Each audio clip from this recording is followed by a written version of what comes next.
Today I am talking on wars of men and spirits.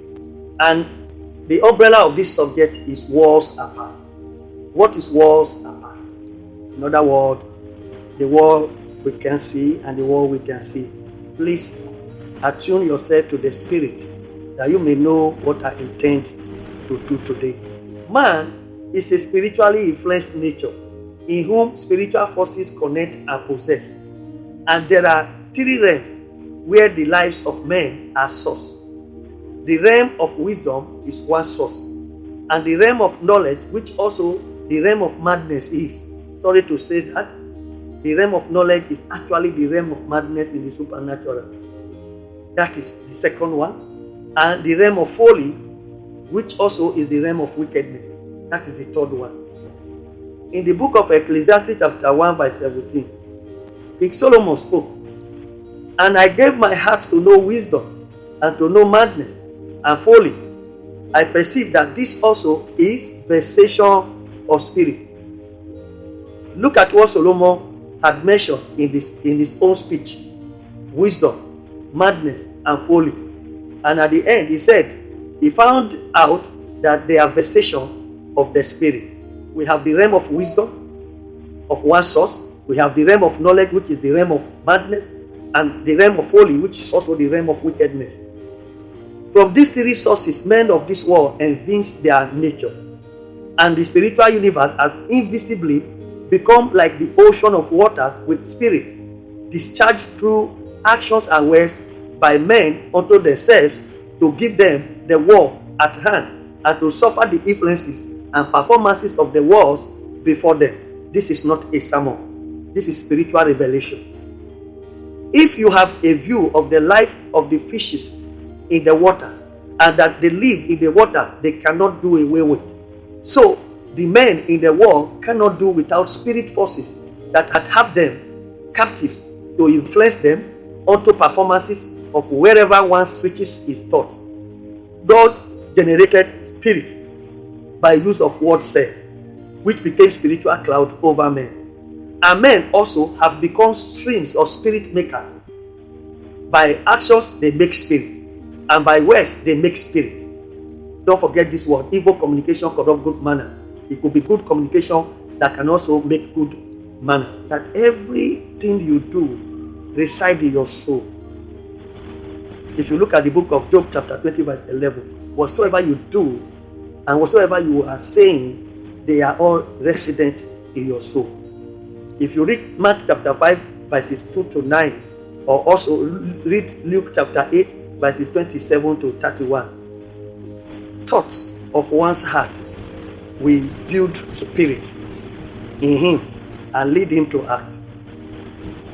And when he had acted, the spirit behind his action hold him captive for another reaction.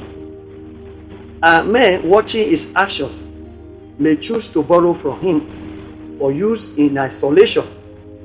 Therefore, the souls of men suffer the machination of good and evil spirit, in addition to their vulnerability to the forbidden fruit of good and evil that had subverted their soul. And of the heart, what does the heart actually suffer? The heart is deceitful above all things and desperately wicked. Who can know it? That's Jeremiah chapter 17 verse 9. You can't know your heart either, unless the wisdom of life had arrested it. You might as well hurt yourself or ruin your life or ruin others with that heart that has gotten folly. So anything you have done in error have left sin imprint in your soul, which you may not know. One thing you must recognize in this topic is all voice word says by themselves will automatically form a spirit force of a kind. And word says conceived that amount to meaningful information, whether by intuition or by thought of the mind, will become a spiriting force for the owner, and in extension become an influence unto others when spoken. Then we have the universe saturated with airborne spirits. There are airborne spirits which you may not know.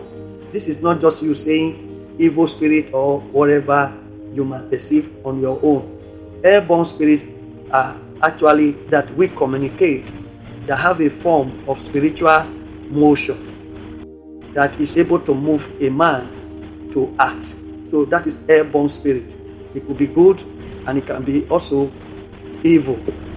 To say the earth has become hell in the making, if what says are not heavily conceived to yield a world of godly existence. Of this, the state of the world of men is predetermined by the inhabitants of the earth. What they conceived in their hearts to say and to do, which result in certain influences, certain performances, and certain structures which men undergo every moment of time. The universe itself is vulnerable to word cell. Every word you speak is word cell. In other words, you can say word spirit. Men must be careful what they conceive in the core of their heart to say and to perform, which result in the world they have found for themselves. Make the heart godly. The world of men becomes godly. Hardly would I say, and difficult it has been from the foundation of the world of men for humans to refute conception of evil in their hearts, so that the good side in them will conquer the evil in them. A fool's mouth is his destruction, and his lips are the snare of his soul. The words of a talebearer are as wounds, and they go down in the innermost part of the belly. Death and life are in the power of the tongue, and they that love it shall eat the fruit thereof. I took that from Proverbs chapter 18, the verse 7, verse 8, and verse 21. And in Proverbs 25, the verse 11, a word fitly spoken is like apples of gold in pictures of silver. I will be explaining this to you from what I will be showing you right away from this lesson you are learning today. It is not a physical matter, it's a spiritual physical matter. Do you know your thoughts allowed to become spirit can arouse some persons around you, even if they are not spoken out? Why do you sometimes say to some other person, you have said what it is in my mind? Here in this case, the spirit forces had come between you both. Therefore, we have a very chaotic universe full of diverse spiritual forces which are wearing out grace from season to seasons. If you are around a quarrelsome person, you will notice that almost all other persons are about being contaminated with quarreling spirit, and grace to avoid quarrel dies gradually in that environment. That's all for today's episode, and I hope to see you in the next one. I remain Pastor David Okoduwa, the founder of our Garden of Deliverance, located in Surulere, Lagos.